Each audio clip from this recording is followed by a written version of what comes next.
Welcome to Hopeology, stories of hope, healing, and resilience. I'm your host, Christina. Today we hear from Symone. She speaks about her mental health journey and how she was able to break unhelpful generational cycles. She also shares about how she has found resilience in being an entrepreneur and strength to verbalize her needs. We'll be right back.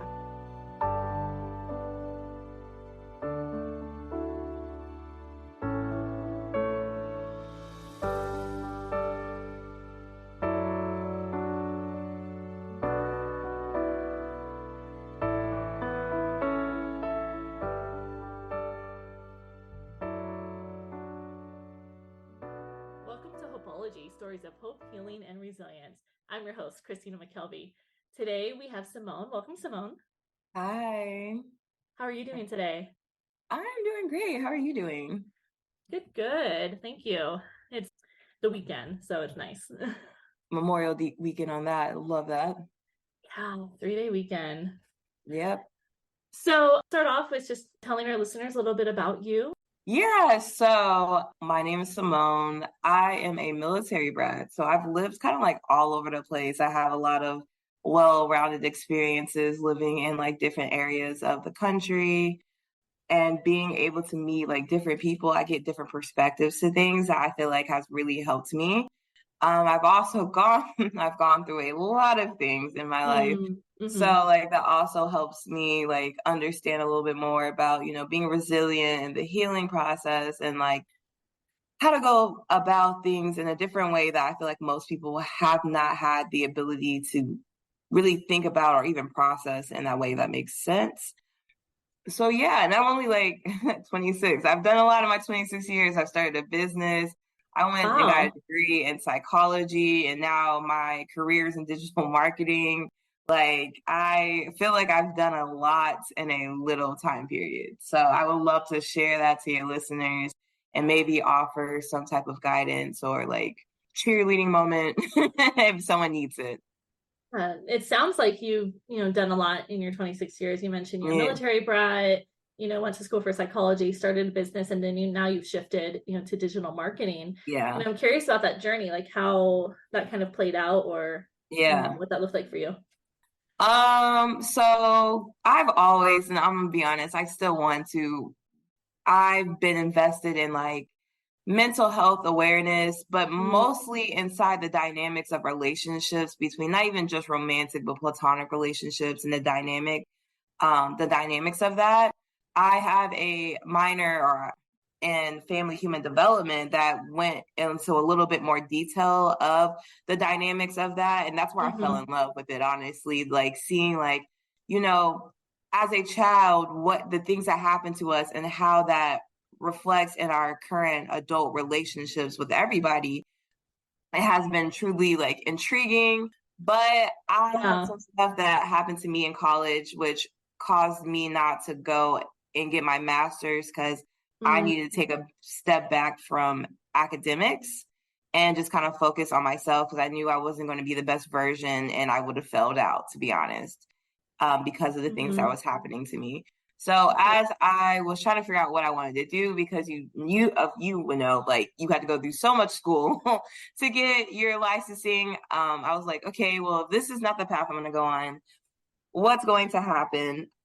So I was a leasing agent because I was really good at sales, which I'm still good at. I don't know. I'm really personable. I feel like that really helped me. But I was like, I don't like doing this because morally, I feel like sales, you kind of have to manipulate someone to get what you want. Oh, that's interesting.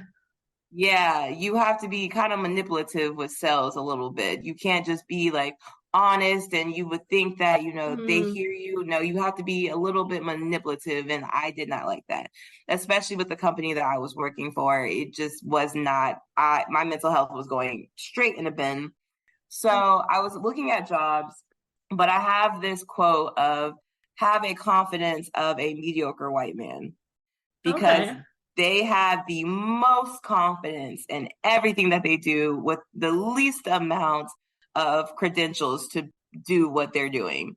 Yeah. And so I did that with this one job because I really liked that they have Fridays off and like I could work from home on Wednesdays. This is pre-pandemic. I gotta say that.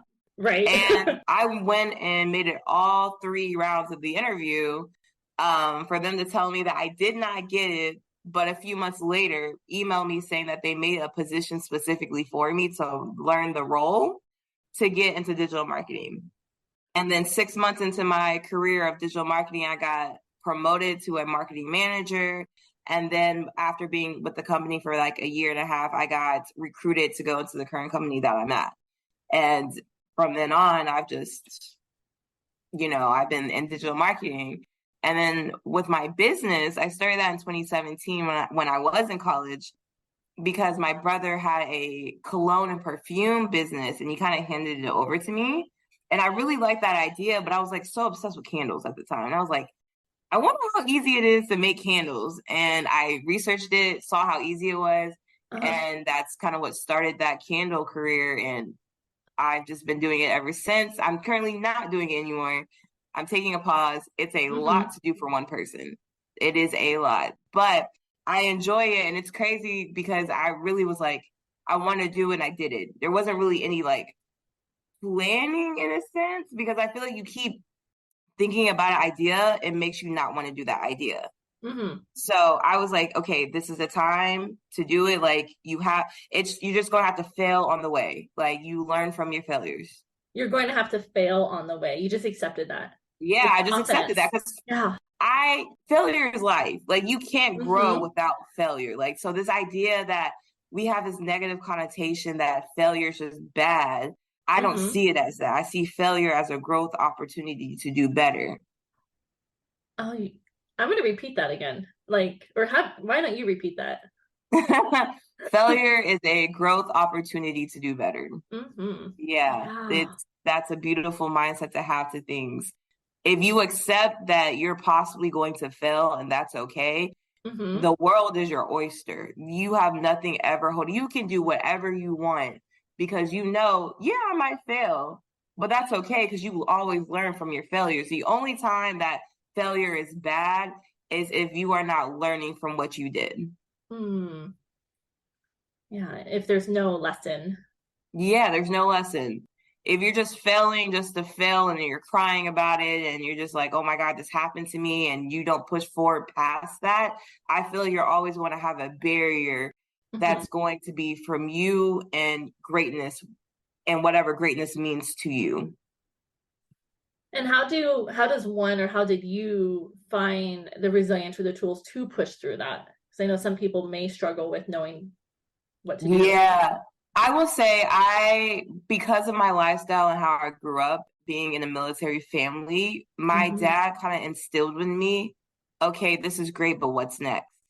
Like everything that I've done, which honestly is also a con too, because like your accomplishments tend to be like, okay, I knew you could have done this, versus like, wow, you really did this. Like not much people did that, but you did that.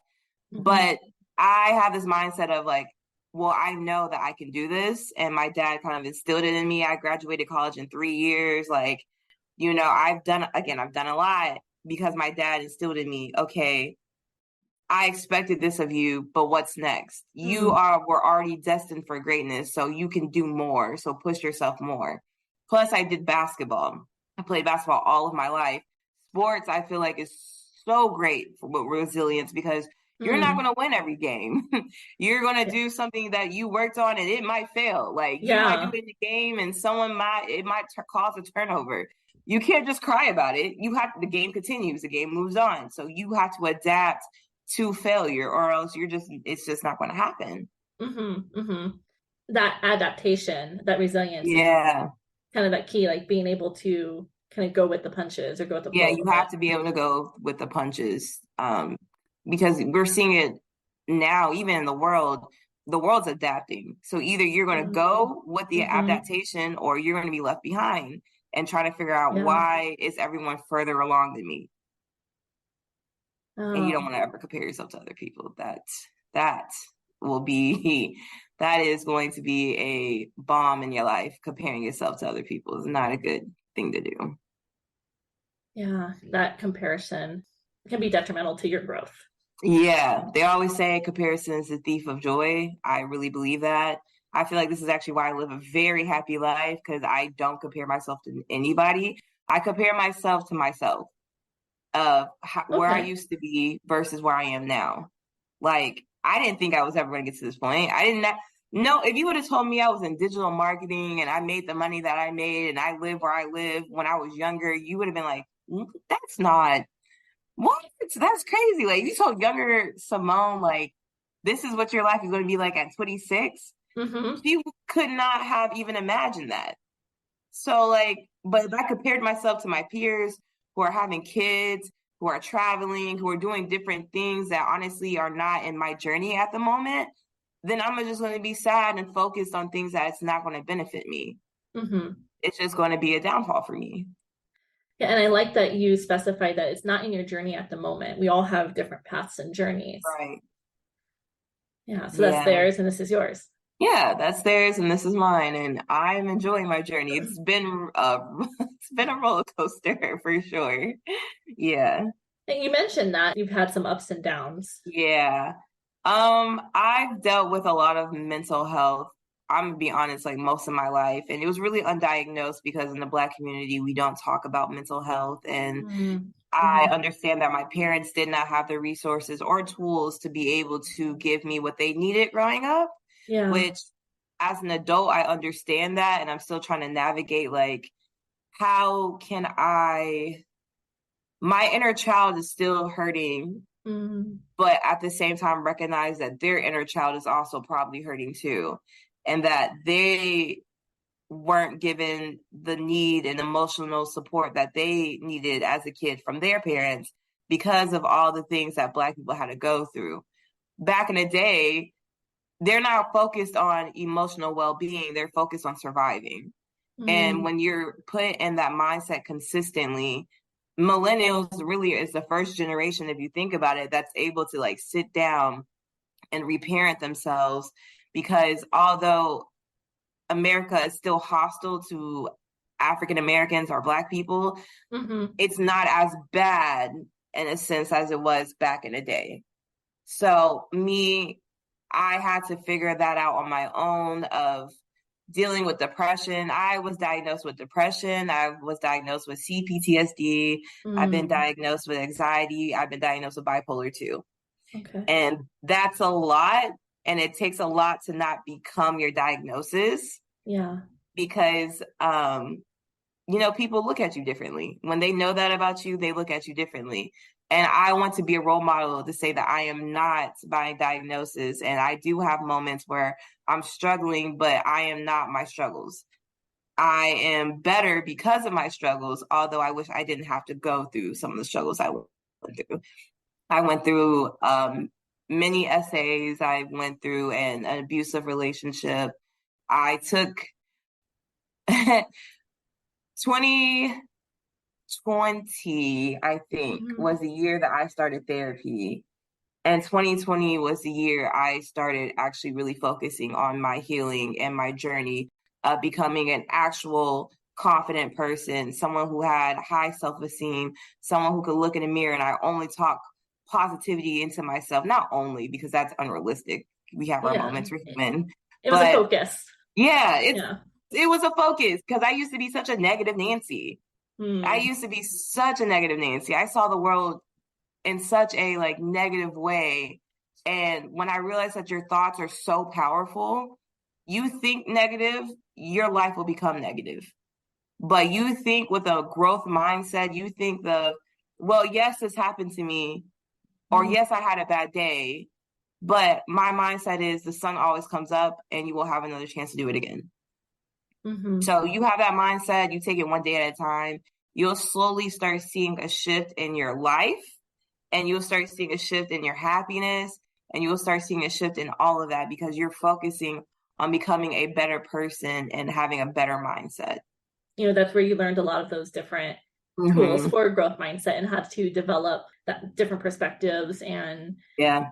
you were able to see what it did for you. I'm Mm-hmm. curious, since you mentioned 2020 was when you first started therapy, and your parents and your grandparents, that wasn't typical.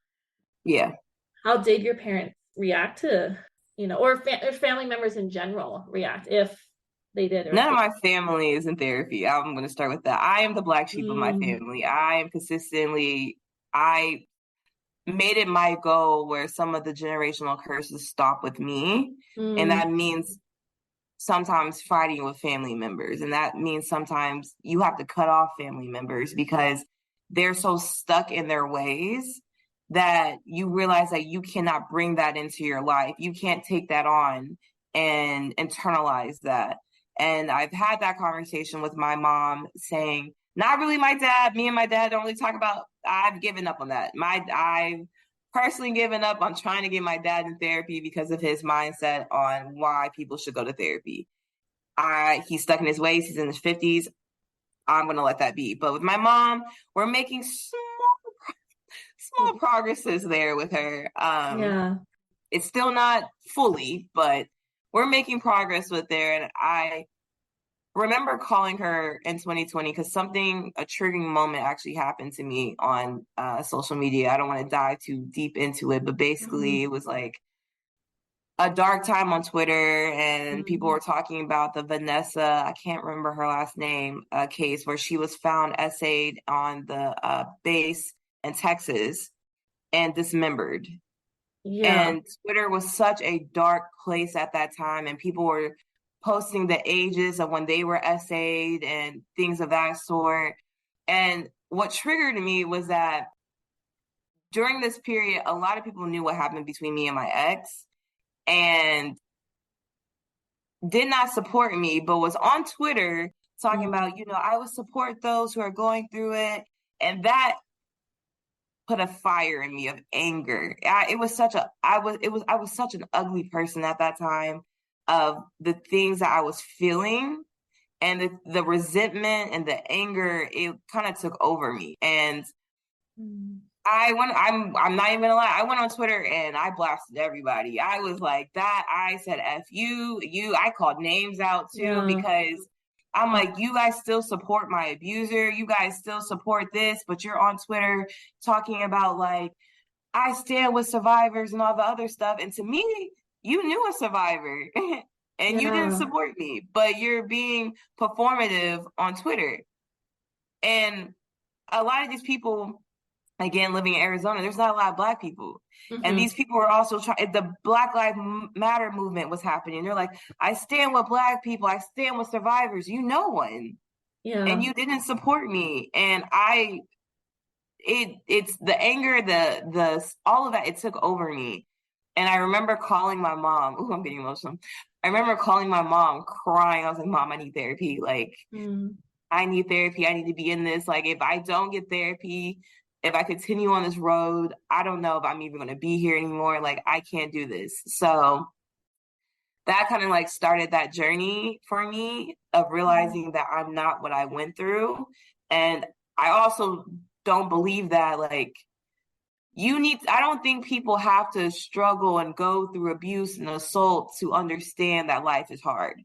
I feel like we as a society have this mindset of like, you just need to struggle and like you went through what you went through and there was a reason for that. And because of that reason, you are who you are. And I just don't subscribe to that.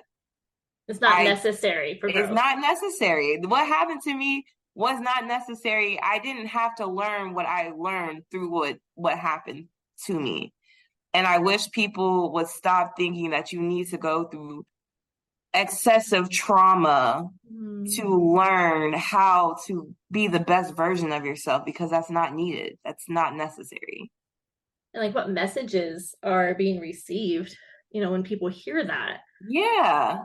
And it makes people who hasn't gone through things, which I would be blessed. I think those are some lucky people who have not gone through, like you've gone through hardships, but you haven't gone through traumatic life experiencing trauma to learn some of the stuff that you've learned. It's kind of going back to, and tell me if I'm going all over the place, but like people who think that spanking their kids is going to make them the strong person, like you abusing your child is going to make them this resilient person.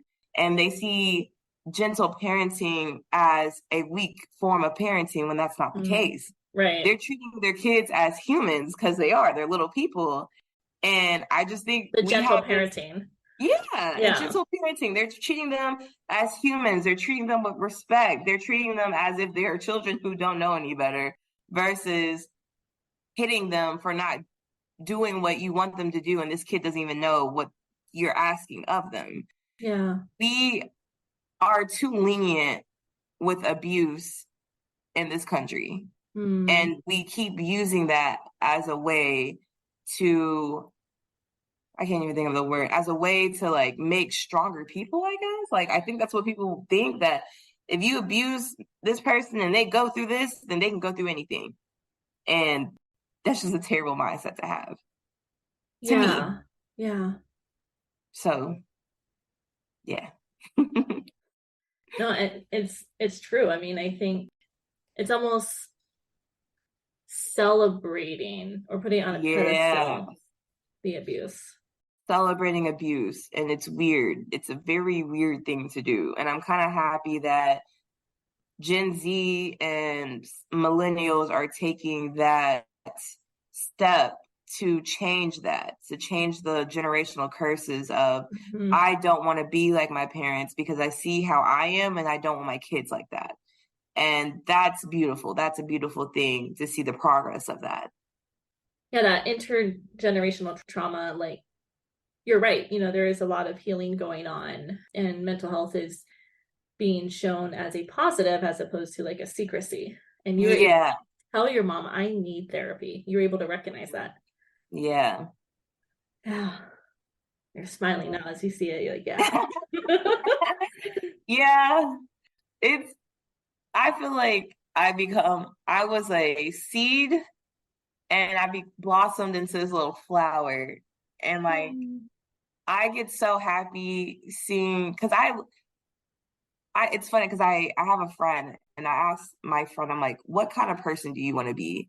Because, and you really, a lot of people don't get asked that question. Like, what kind of woman do you want to be? What kind of man do you want to be? What kind of person do you want to be? Like, in this world, when people look at you, what are your values? What are your morals? What are your principles? I feel like a lot of people don't get asked that question. Therefore, they're living a life that's not truly theirs because you're just taking from other people. And I think with that, and again, I feel like I'm kind of going all over the place, but I feel like especially because social media is such a big thing, when you don't have that core principles, core values, when you see that you get into an echo chamber and you just start listening to other people because you don't have a sense of self yet.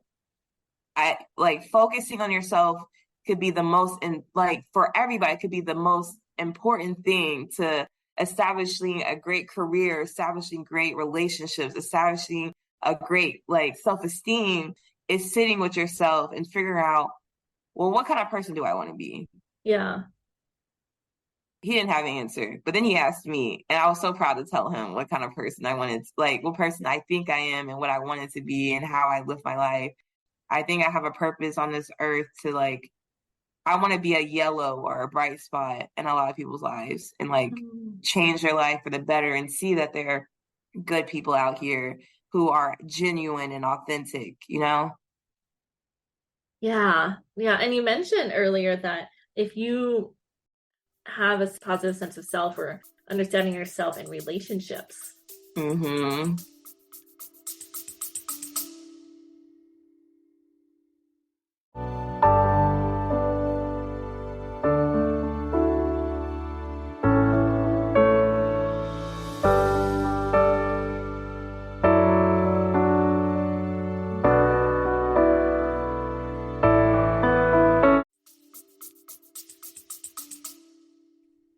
Yeah.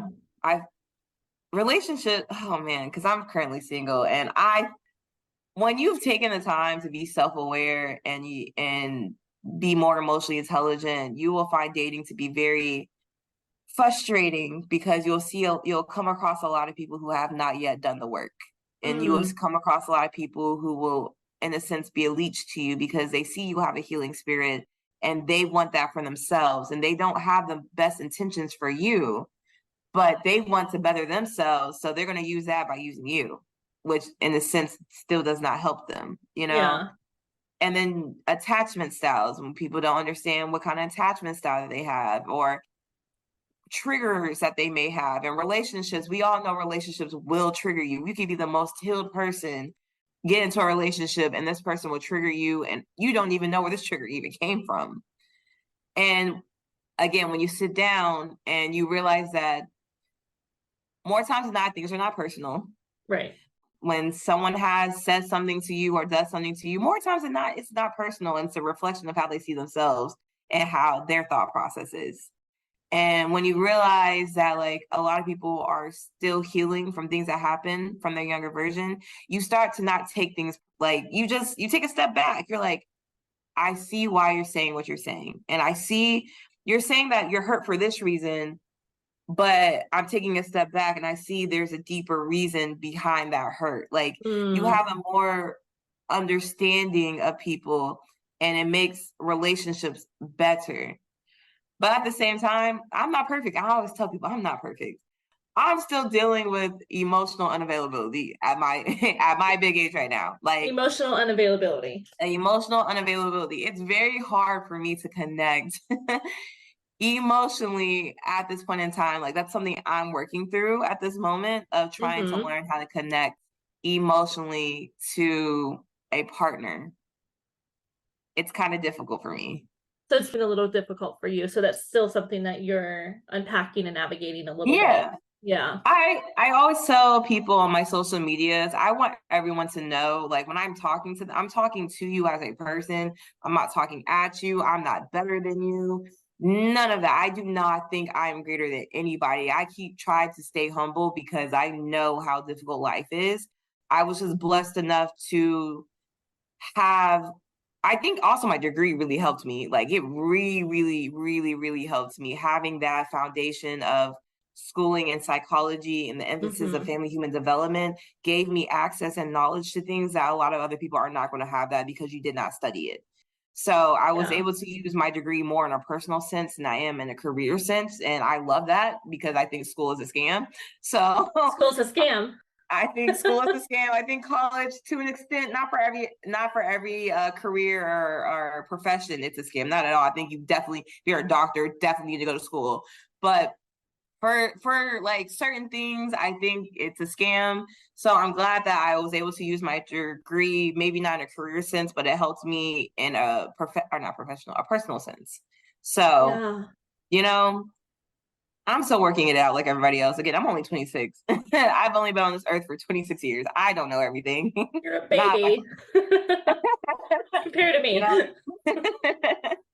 Yeah. But I think you're right when you have like a positive sense of self, or when you've been able to be okay with yourself, you develop a compassion for yourself.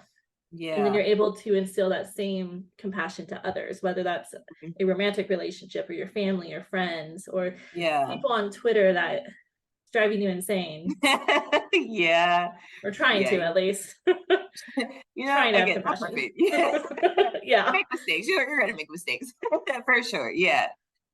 But I do want to say on the opposite side of that, I know right now a lot of people have taken on, like, everyone has their own healing journey. And I see a lot of people, I love it. I see a lot of people going on their healing journey, but do not get obsessed with your healing journey. That's something I had to learn myself.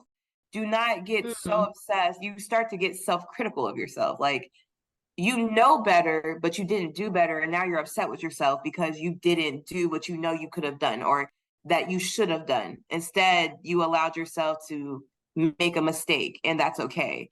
Like, I think people are now becoming very self-critical of themselves, of like, and even me, this is something that I'm learning too, is that you're allowed to make mistakes. You don't have to be perfect. Like, you are going to have things that you're going to have to work on, and it's not going to be fixed overnight.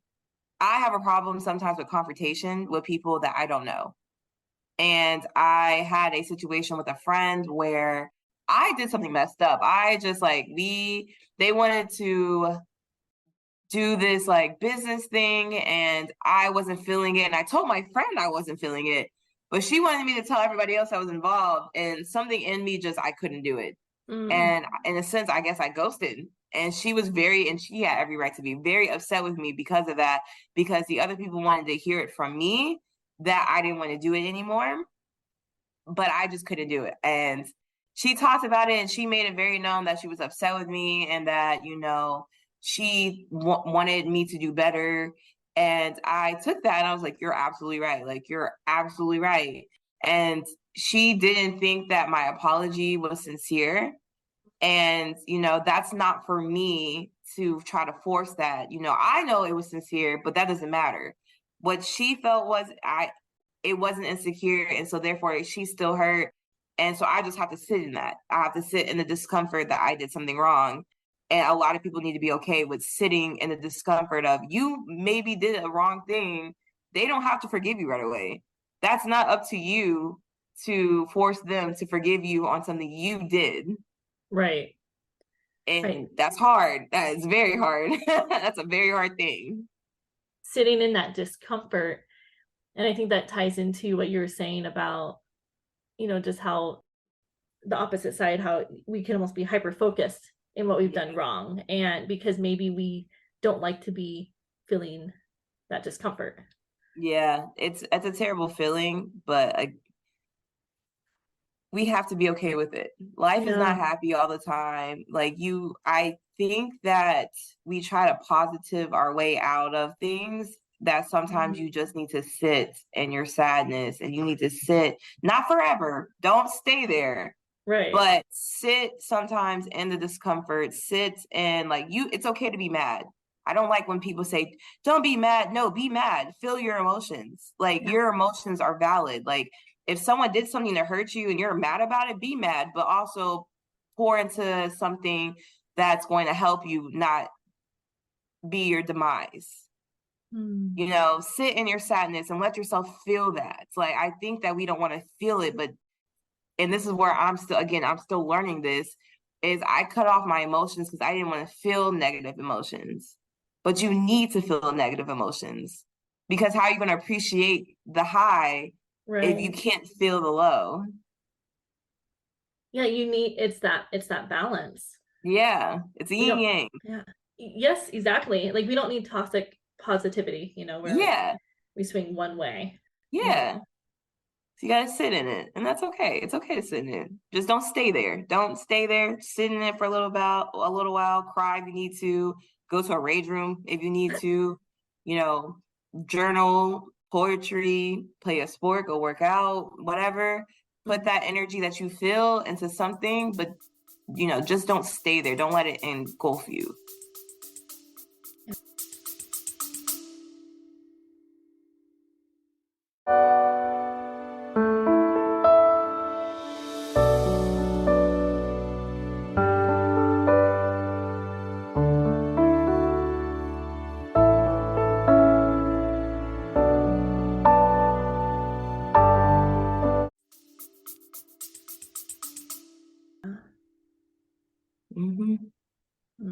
Powerful words, because I think social media a lot of times influences us, and we need to always be positive, or we need to show this happy side of ourselves, even in the wellness community or mental health community. We have to always be positive, which isn't true. It's not, because then you're gonna have resentment. Because you don't want to be positive. What?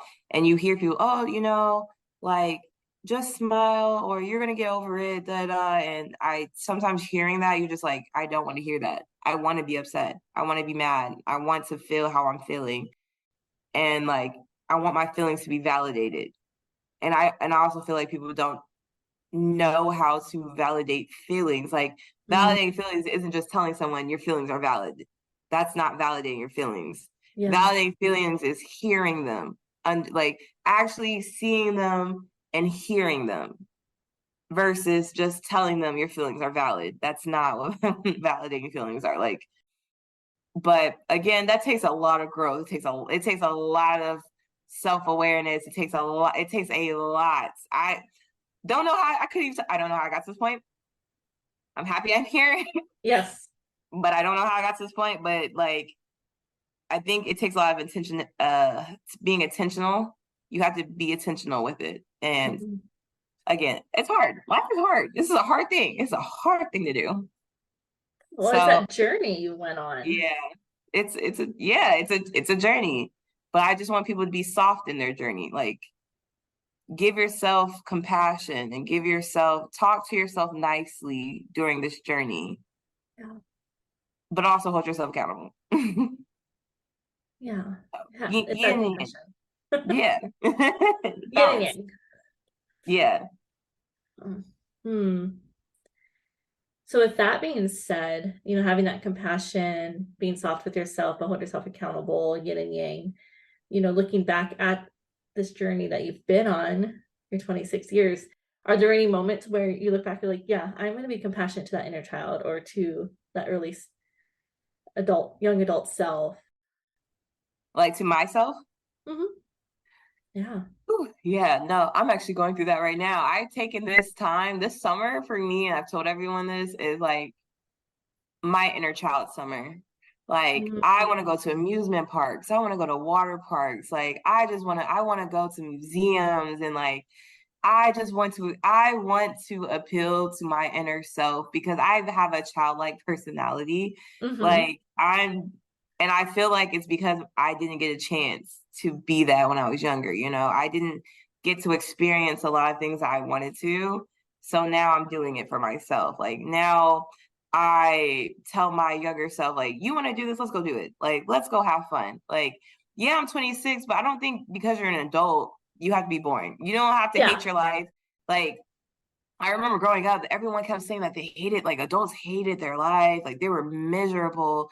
And like, I'm like, I don't feel that way. Like, I'm going to be 30 soon. I don't even feel like I'm going to be like that when I'm 30, to be honest. Like, I don't think you have to be this idea of what an adult is. You don't have to take yourself seriously. Like, have serious moments, Mm-hmm. still handle your business. Don't put yourself in a situation or a bind that you can't get out of. But you don't have to hate life. Life does not have to be miserable. Like, I don't know why people think you have to be an adult means to be miserable. And so right now I'm telling myself, like, I didn't hear from my parents often. Like, I didn't hear that they were proud of me. So I tell myself that I'm proud of myself, Mm-hmm. And like, words of affirmation is really important to me. And I tell people that. And like, I have people, my close friends help me with that. Like, I have people, my chosen family that's in my life that helps me and my younger self Yeah. feel safe and feel like I can be myself, in a sense, if that makes sense. Mm-hmm. Mm-hmm. Yeah. It's that they validate you. Yeah. They hear Yeah. you. They hear me and they tell me it's okay. And they're like, that's what you want to do, go do it. And I'm like, you're right. Like, I am going to do it because who's going to stop me? Like, I'm an adult now. Like, Yeah. I'm going to do what I want to do. I have the finances to do what I want to do. I'm going to do it. I'm going to travel regardless of what my family says, because it's not their life. It's my life. And at the end of the day, I have to live for me. I have to do things for me. So I'm going to, regardless of who likes it and who doesn't. It doesn't really matter to me. So, yeah. And how has that perspective helped with your healing as a SA survivor and everything you've I, been through? I feel a little bit more free. Mm-hmm. I feel free. I feel free from this idea. I feel free. I'm not in a box anymore. I'm not what I've been through. I am not my parents. I am not any of that. I Mm-hmm. don't care what they have to say. I don't care what anyone else has to say. It's free to be able to live my life the way that I want to live it. And for those out there who are, it's hard as an adult. Like, it's really a mindset thing. You feel trapped by your parents in your mind. They Mm-hmm. might not even still be, your parents could be deceased and you could still be trapped by the words that they said to you. You So have to true. allow it's hard. You have to let that go. You have to let it go. You have to know that you are not what they said that you were, and that you can be so much better than what they thought that you were. Like, you have to release that. You have to forgive yourself. You have to forgive them. That's also a very hard thing to do. And honestly, I might take that back. Sometimes things are unforgivable. Mm-hmm. I believe that. I don't think you should force yourself to forgive people who have done harm to you. Mm-hmm. But you have to forgive yourself and you have to let it go. That's the big thing. You have to let it go for this to actually work, or else you're always going to be trapped in your mind of what these people said to you, whoever they were to you. So therapy helped you with that. Like in 2020, when you were seeing all those responses on Twitter during the Black Lives Matter movement. Therapy helped me to an extent. I tend to also intellectualize my emotions. I'm actually back in therapy. I had one therapist. I have another therapist now. I'm back in therapy again because I thought I was good. I was not. I got into a relationship and realized I was not good. So we're back in this again. But it's a journey. It's a journey. Like you will never be fully healed. I've come to the conclusion with that too. I'm never going to be fully healed in my lifetime. Because throughout my life, there's going to be more trauma. And I already know that. I'm a woman. I'm a Black woman in America. I consistently deal with trauma on a day-to-day basis being Black. So you're never going to be fully healed, ever. You could just hope to be a better person. That's really what I want. I want to be a better person. I don't want to put my trauma onto other people. But sometimes you can't help that.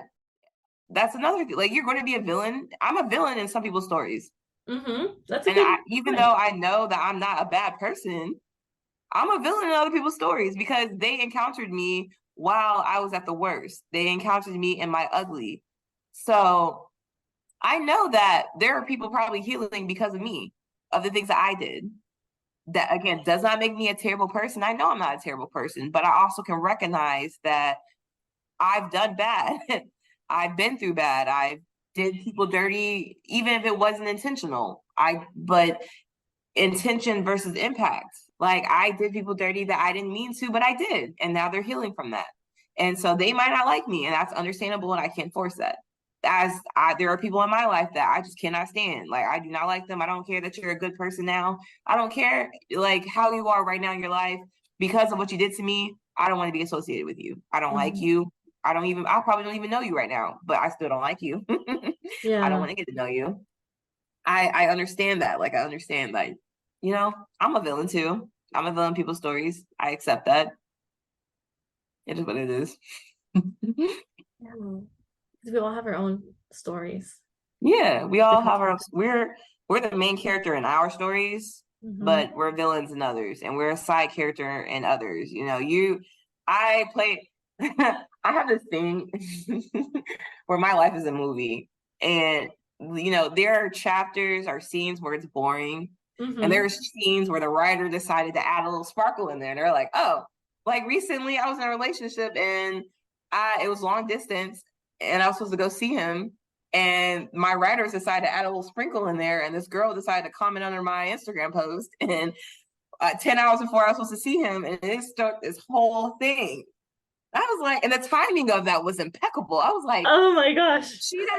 She didn't even know I was about to go fly out to see this man in 10 hours. And she posted it right then, right before I'm about to get on the flight. I was like, the writers of this movie, you guys always, like, that's how I look at things. I'm like, you guys did your thing with this one. It hurt. Well, did not like it, but it made for a season. I would say that season of that was interesting, very short-lived. It was a very short season, maybe like 5 episodes. It got canceled and it got canceled. It did get canceled. We're on now to a different season. Season 26 is, well, I guess I wouldn't even say 26 is my birthday, but like, we're on a different season right now. And this season, I love this season. This season is about, like, I'm casually dating and I'm actually coming across men who are quality men. I'm coming across quality men who see me, a woman, as not just an object, who see me as an actual person, who treats me as an actual person. Like, this season, I love this season. I don't know what else is about to come through the season. We don't know. But I love the unknown because you don't know what's going to happen. It could be good. It could be bad. It could be in. You don't know. It's so exciting to me. Yeah. Because if we knew, that'd be very boring. It'd be boring. Yeah. Like, I don't want to know the future. I like the way that my life has been, although I've been through I've had more downs than up in my life. Mm-hmm. My journey is still it's still continuing. It's still going. Like the sun still continues to come up. So like I'm not going to dwell in the sadness of what happened to me. I'm going to heal, but I'm not going to dwell on that. I still continuously look forward to the future. I look forward to what could happen. I don't know what's going to happen tomorrow. Tomorrow could be the greatest day of my life. Yeah. At this moment. And then the next day could also be the greatest day of my life because the greatest day of my life happened yesterday and now I have a new day in my life. Does that make sense? It does. I love that. Yeah, because this is the oldest I've ever been today. Mm-hmm. This is the oldest that anyone has ever been on this earth today. Every day you get a day older. So today I could have had something happen to me. It could have been the greatest day of my life today. And then tomorrow something happens. And I'm like, wow, that was even better than yesterday. Like, oh my God, like this idea of like we have a peak. Mm-hmm. We got to get rid of the idea that you have a peak, babe, because I am going to be peaking throughout the rest of my life. We don't know. There's going to be good days, bad days. I don't know. I don't have a peak. Well, and with that being said, I think I like to ask this question towards the end of every podcast. What brings you hope? What brings me hope? That's a great question, There's so many things that bring me hope. Like this new generation kids bring me hope. Like the future brings me hope. My friends, me encountering genuine people bring me hope that like although everything in America is kind of going down, not everything is bad. And I choose not to dwell on the negative. I recognize it and I understand it, but I'm not going to dwell in the negativity. So life brings me hope. My dog, like there's so many things brings me hope. Like this life could be a good one. I know people have also been dealt really bad cards in their life and have not been as fortunate as I am. That's a whole different thing. But for me, yeah, life in itself just brings me hope. There's a lot of beautiful things in life that I'm excited for.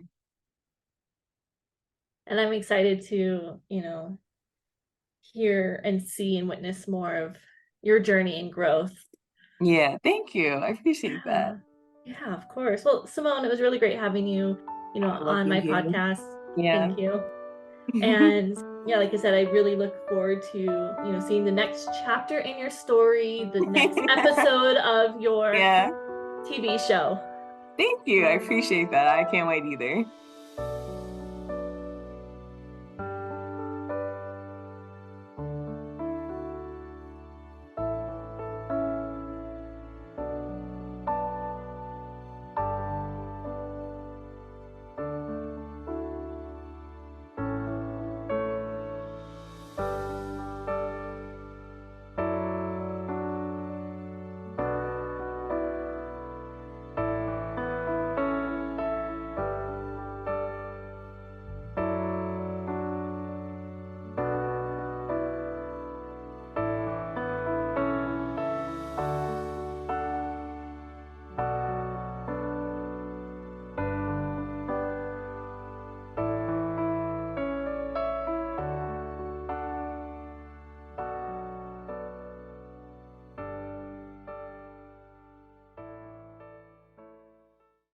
Thank you for listening to Hopeology. If you enjoyed today's show, please leave us a review. To learn more about us or listen to past episodes, you can find us on all your podcast streaming stations. If you are interested in being a guest or if you have any feedback, please email us at hopeologypodcast@gmail.com. You can also support our show by clicking on the link in our show notes. Please also follow our Instagram page, Hopeology Podcast, and visit our website, www.hopeologypodcast.com.